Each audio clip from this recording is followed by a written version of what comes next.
Hello everyone, I am Tonez&Re-C. Welcome back to my channel. I am a wedding planner for the Chill Bride and special events boss. Okay, so today we are talking about how to plan a styled photo shoot. Stay tuned.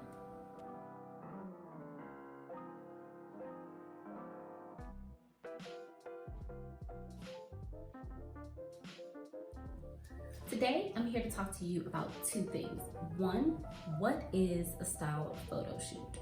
Is this where photographers get together and take a bunch of pictures? Like, what exactly is it? Who are the vendors that are involved? Is it a serious process? Can I use this for my marketing?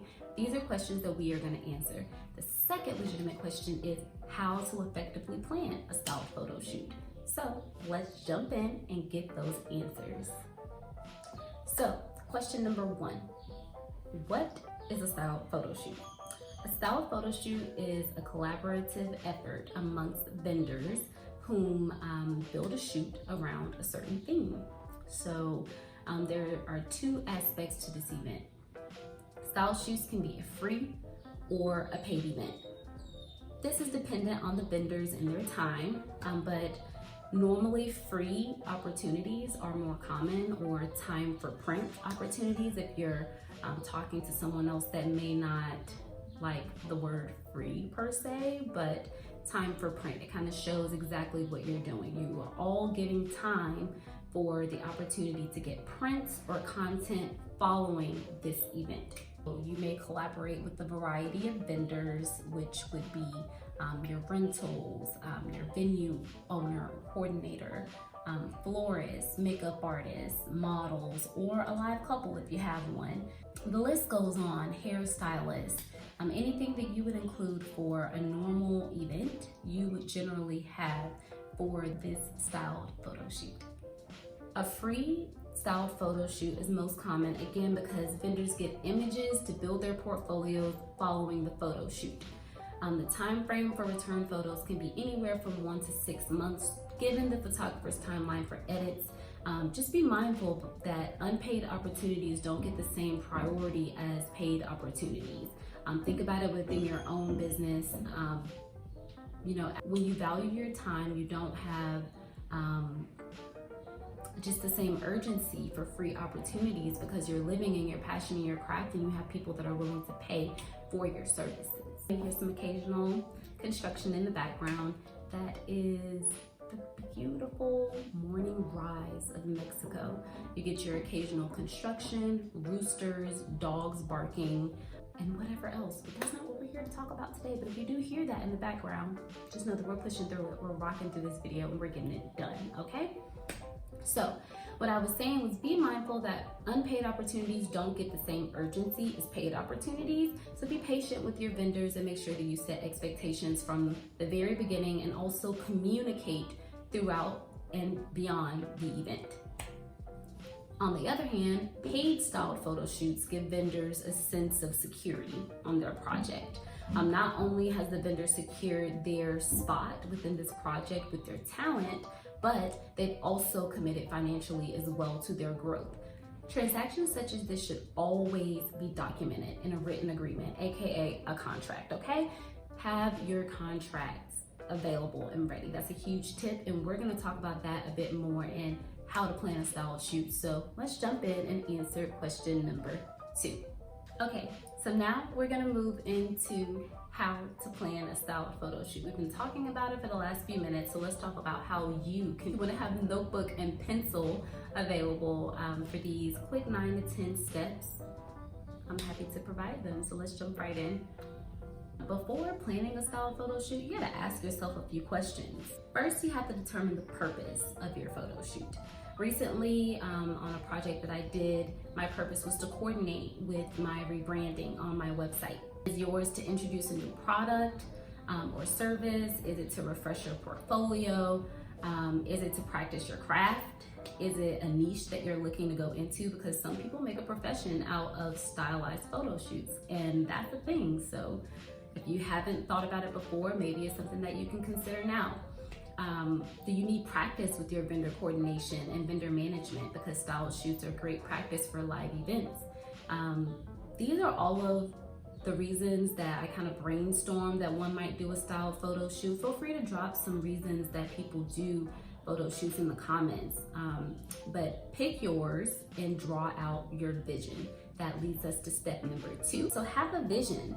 What does this photo shoot look like in your head? Okay, we have to draw it out in our heads and draw it out on paper.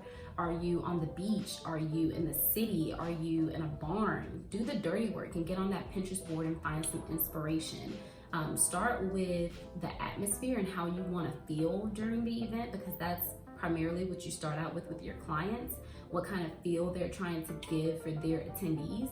So you want to create the feel that you want others to gravitate towards when they look at your website, when they look at your photos, so that they can relate to you, or so that they can look at them in awe and want to book with you.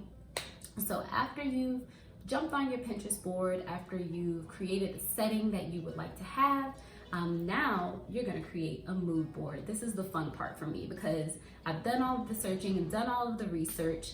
So let's get ready to talk about number 3. Create your mood board. So you're going to gather images that embody what you're intending to replicate and or make your own. Place these images together using free tools like Canva or Google Docs or Google Slides, whichever you feel most comfortable with. Number 4. Now we're talking about the great work, the hard work, which is your contracts, because you want to make sure that you're covered in every way. So whether your project is free or paid, generate contracts and liability agreements. If you have an attorney on retainer, they can give you these contracts or provide you with a template for you to use over and over and over again. You can also purchase templates from different lawyers, from different planners that have legal templates on file, because you don't have to have an attorney to have that contract. It's great to have a legal team, but if your business isn't in that place yet to have a legal team in place, there are templates that you can buy, and I'll attach some in the description box below. You can also pay to build a contract on different websites. Basically, you put in all of the information that you need, the name of yourself, your business, the person that's participating with you, and you can add in different clauses. Most contracts haven't had COVID clauses in them that I've done, so I've had to insert a COVID clause. But yeah, I hope that you will look at the description box below where I can paste a few resources for you. Moving on to number 5, where after you have that contract, you're gonna send that contract, liability agreement, and vision for reference to your... Number 5, you're gonna send those contracts. You're not gonna just draft them and leave them on your computer, or not go back to them and tell yourself that you don't need to be covered. We're gonna hope for the best. Never do that, because you know yourself, but you don't truly know these vendors unless they're vendors that you've been working with, I would say minimally for 2 years, and you develop that relationship where you don't really need a contract in that way. But me personally, even after 2 to 3 years of developing a relationship, I would like to have some kind of partnered contract where we can be held accountable for the things that we're bringing to the table for these different projects over however X amount of time. So send your contract, liability agreement, and your vision for reference so that your vendors aren't confused about what they're coming to the project for, what they need. You've provided everything that they need. Make sure that you answer your questions, answer the questions of the vendors as best you can before they're asked. Anticipate the need, the same way that you would anticipate the need for your clients. So yeah, this is super important. Don't forget it. No matter what, all vendors should sign a contract. Have everything in writing. Another important tip is to have at least 3 vendor options at your styled shoot. In the administrative industry, I learned that 3 is the lucky number for preventative measures. So when collecting bids for projects, you get 3 bids at least to choose from. Apply this same rule to your vendors. Have vendors to choose from in your projects.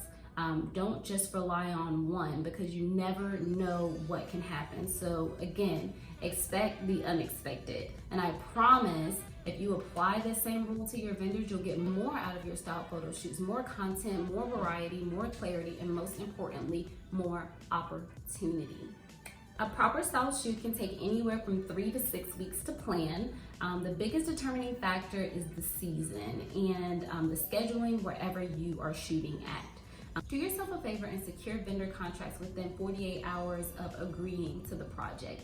Verbal agreements are not enough. Make sure that your vendors commit to signing your contracts, because I've been in many styled shoots where I'll send the contracts, but vendors don't necessarily want to send them back for whatever personal reasons they may have. But as a business owner, moving forward, I require signed contracts within 48 hours of our verbal agreement. This tells me that you're serious about our project, you're serious about my time and your time primarily, and that's what we're saving, because time is truly invaluable. You can't ever really get it back. And of course, I can never work with you, and I can blacklist a vendor if they choose to not commit to an agreed upon time, but that's time that I can't get back, and that's a project that's now going to take more time to implement. So do yourself a favor and just secure your contracts within 48 hours.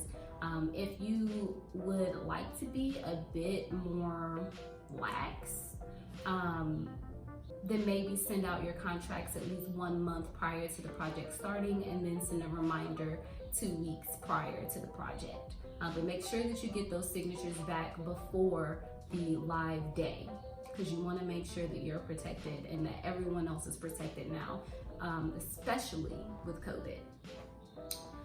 Contracts are needed, again, because word of mouth is just unreliable. If a vendor breaks the contract, your penalty depends on how much your time is worth. It can be as big as a $100 fine, depending on what your hourly rate is. Or as simple as never working with an undesirable vendor again. The choice is yours. The choice is yours. So run your business the way that you would like to, the way that you would like for clients to speak about you afterwards. I don't think that fines are necessarily a bad indication. You're able to edit contracts as an owner how you see fit, and honor certain things in a contract as you see fit. So I would just say, do your due diligence and apply things as they're needed. Moving on to number 6, pre-schedule your vendor check-ins. This is going to save you so much stress, because each conversation that you have with your vendors should pretty much have an objective that's already been predetermined.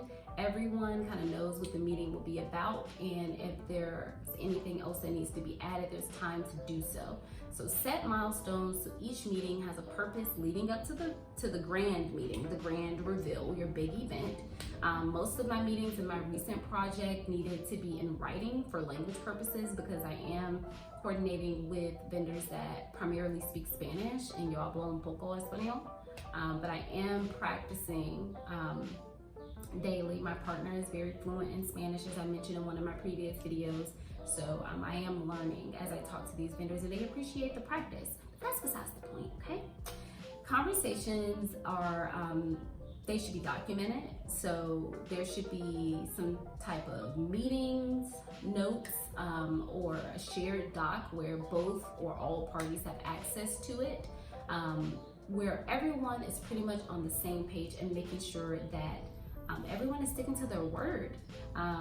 Pre-scheduled meetings ensures that everyone is prepared for what's coming, and preparation is key.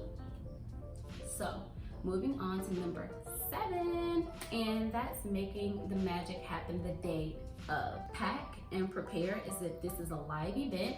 You never know what obstacles you may face as a planner. So you do what you do best, and you plan ahead. Have your itineraries distributed, emergency kits, refreshments available if applicable, and prep your areas for your photo shoot. Check in with your vendors and make sure that there's nothing that they need. Make sure that everyone is on time. Do what you do best, boss. Number 8. Number 8, coordinate and communicate. You've mentioned these 2 words a lot throughout this video. There's no such thing as over communicating in an event planner's world, because I promise you there's always one person that will have a question no matter how much you explain. So just be prepared. Guide your vendors properly and they'll do exactly what you ask of them. Remember that when you're coordinating a styled photo shoot, this is your baby, this is your vision. So do what you have to do to make it come to life, because not every vendor may take your vision as seriously as you take it, which that's about your vendor vetting process. And that's another video that we'll discuss this in. But remember, this is your baby, your vision. So no matter how many conversations that you have, make sure that all of these conversations are documented, because word of mouth, again, is so unreliable. And if it's in one place for everyone to view, then there's no excuse as to why something isn't understood, because there's plenty of opportunity for questions. And during your check-ins, make sure that you're asking if vendors have questions to be open and receptive to feedback, which leads us into lucky number 9. You're gonna send surveys for feedback, an overview of the event and next steps. So give your vendors something to kind of go off of until they get those photos back, because that can be a really antsy process. You're waiting for photos, you know, are they done yet? When are we gonna get them? I'm excited to see how I look and how they turned out. So give them some things to view in the meantime. Give them something else to focus on. Have them focus on the logistics of the photo shoot, because that'll let you know if you wanna work with this vendor again. And if they would like to work with you again, what you can do to improve first and foremost. Because I welcome constructive criticism. It's key for growth. So make sure to communicate before, during, and after. It's key. Whether you decide to work with the vendors or not in the future, maintain your professionalism and communication. Deliver those results all the way through. I welcome constructive feedback, again, following any project, because it's essential to grow. And number 10, you're gonna celebrate getting through this beautiful process, because style shoots can be fun, style shoots can be challenging. But the good part about the challenge is that in some way, through every style photo shoot that I've done, I've learned something more to do, learned something more to put in my contracts, learned something more about how I partner with vendors and how I communicate, how I can communicate better. So I'm looking forward to the next style photo shoot that I do in the upcoming months. In the meantime, tell me about a style photo shoot that you've done before, or if you can see yourself planning one in the future, and what for. What do you need help with? What do we need to talk about more to get you on your next style shoot? Next week, I'll talk about my review of doing a style photo shoot in Mazatlan, Mexico. We'll see how it went. This will be a grand reveal of the photos as well, so make sure that you tune in. Like, comment, subscribe if you like what you're seeing. I am Tonez&Re-C, wedding planner for the Chill Bride and Special Events Boss, and I am signing off. Bye.